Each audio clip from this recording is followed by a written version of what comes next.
All right, my friends, welcome to another fighter showcase. This is going to be the fighter showcase for UFC Fight Night. Paul Felder versus Rafael dos Anjos. Unfortunately, though, I am most definitely going to be uploading this thing after the fight. Right there, we're facing Edson Barboza. I like this. I really like this. So I'm not going to, like right now, the weight class is the lightweight division, and I have I'd say about 30 minutes left before this weight class changes, and we have about like an hour or so before the actual fight, before the fight card starts. So I'm just gonna wait and upload this thing when the fights are over. But Rafael dos Anjos versus Paul Felder. This fight was set up on short notice. I'm ready. Paul steps in on like 5 days notice to face Rafael dos Anjos after Islam Makhachev pulled out of the fight. And major props to Paul Felder, but this is really not a fight that I think he's going to win. I think trying to figure out what this man is doing. So far, he already showed me he wants to hit me with the jab straight head kick. So we're going to be very careful with that.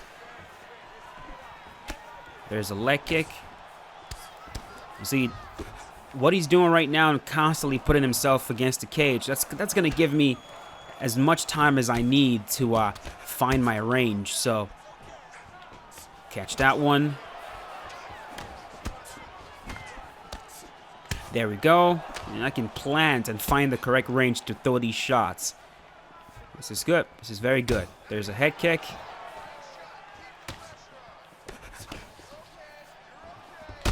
Rocked him.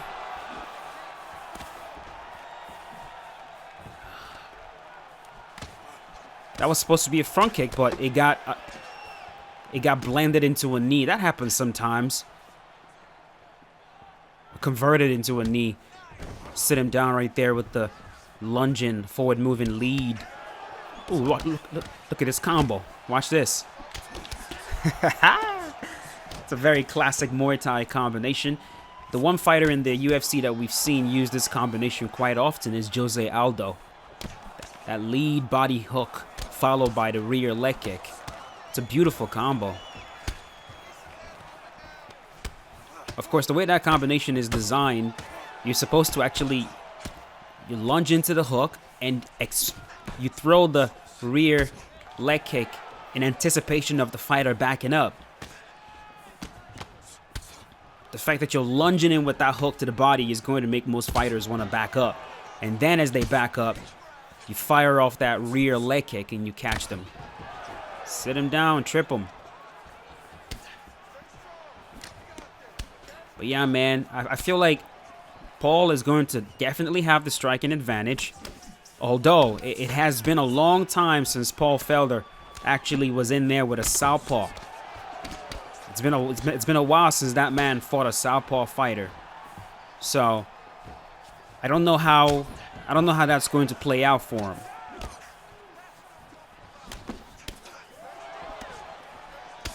The last southpaw he faced was Stephen Ray. I believe so. This is a long time ago.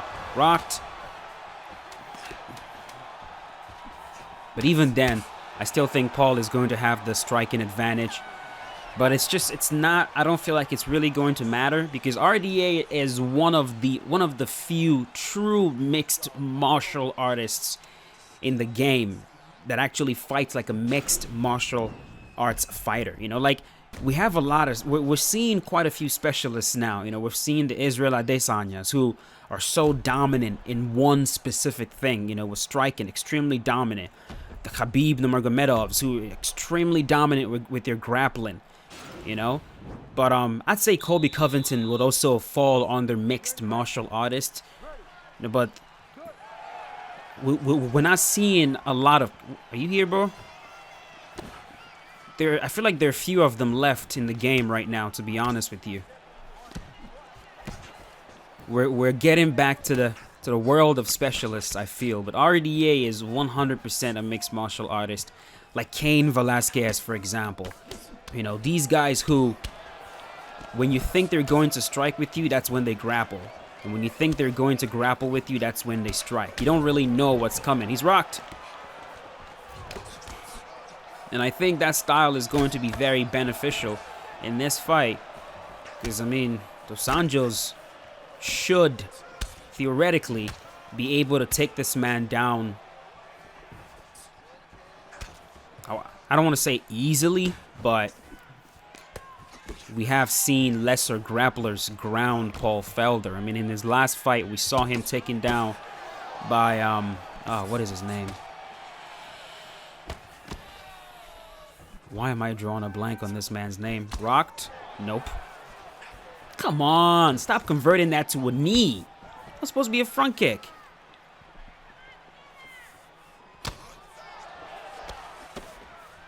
Kind of annoying, man.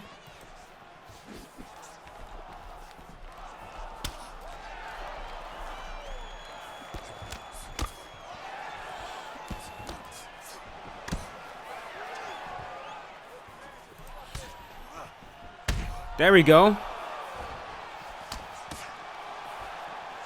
Right. It was Dan Hooker. Yes, Dan Hooker was able to ground Paul Felder for a little bit. I feel like, you know, we're going to see RDA able to do that as well. I think this fight is going to be very... He keeps going for that same combo. Jab, straight, head kick, and I've been able to duck that a few times now.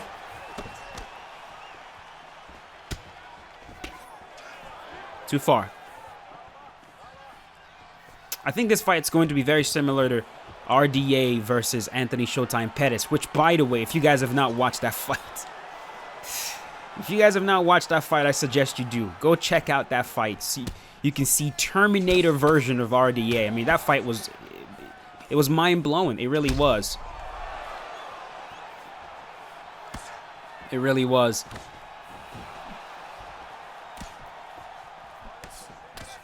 I'm just going to put it this way, right? If after that fight, that Pettis versus RDA, if it came out that RDA was on EPO, I wouldn't have been surprised. I would have been like, yeah, that makes perfect sense. Because the pace that RDA put on Anthony Pettis in that fight was ridiculous. It was ridiculous. It was non-stop, striking, grab. I mean, he beat Anthony Showtime Pettis everywhere, and his speed in that fight was ridiculous. I think you guys need to go back and rewatch that fight. I feel like a lot of people are forgetting just how good, just how well-rounded our RDA is, and it's a pity that he got beat by Eddie Alvarez. I still think Eddie is the better. I mean, I still think RDA is better than Eddie Alvarez in my opinion. He just got caught. One of those situations where you get caught with the perfect shot. Oh boy. Spin, and that's it. Okay. My opponent, for the most part, was a sit-and duck. He really was. He wasn't really offering back any significant offense, which, you know, for me, that's a good thing just because I wasn't really... I'm glad that I didn't have to fight pressure while using Paul Felder. Let's just put it that way. Good fight, brother. Okay, next up is going to be RDA. I've got just a few minutes left. We'll be right back.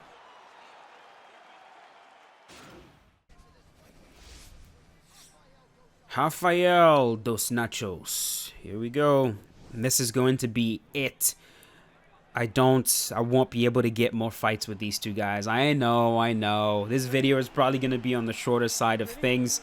I usually upload like 30-minute videos, so thank you.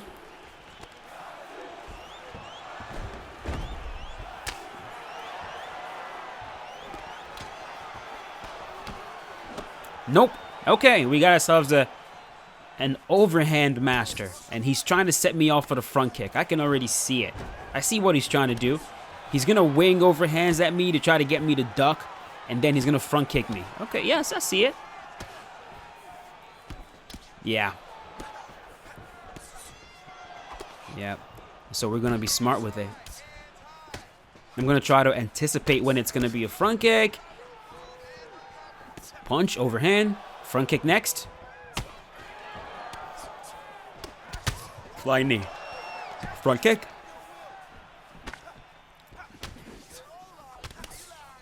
Overhand.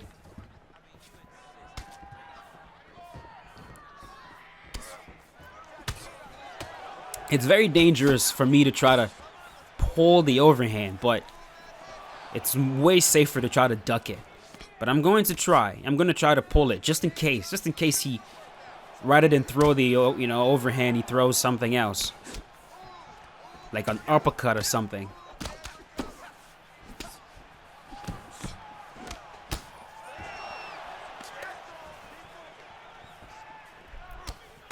But yeah, like I said, man, I am definitely picking RDA to win this fight.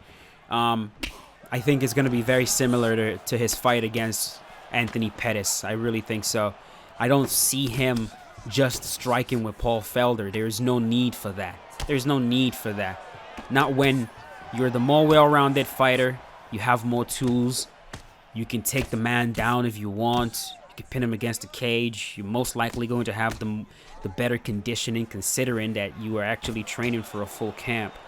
So there we go. Man, my head movement is on point in this fight.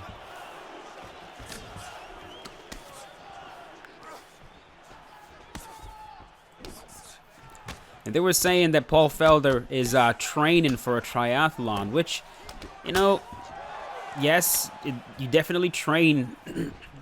When you're training for a triathlon, you have good cardio for sure, but we all know fight cardio is different.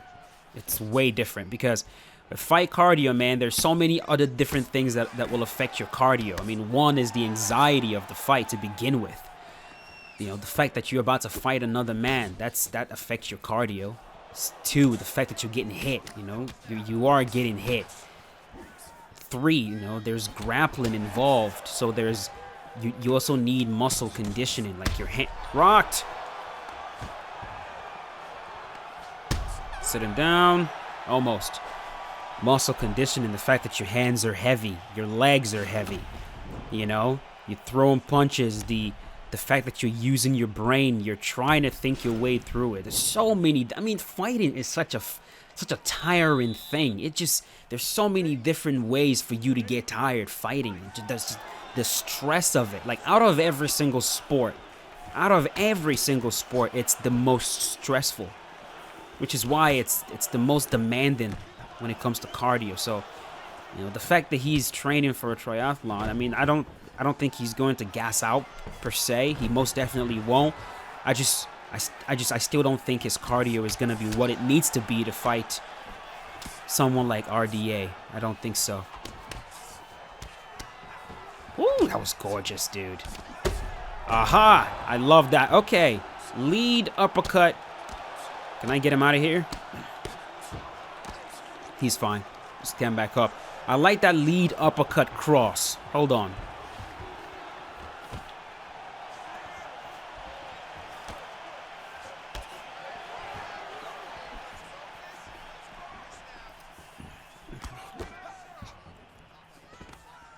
Shooting on me now.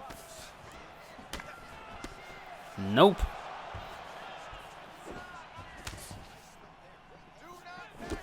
Jab, lead, uppercut.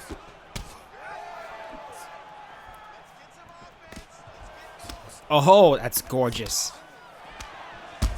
Oh, oh my God. Oh my God. Oh, that is so beautiful, man. Wow, that is gorgeous. That is gorgeous. That lead uppercut followed by the cross is such a beautiful combination, man. The way the lead uppercut kind of knocks his head up and then you fire off the cross down the pipe and you look at this. Lead, boom. Oh my God, it barely connected too.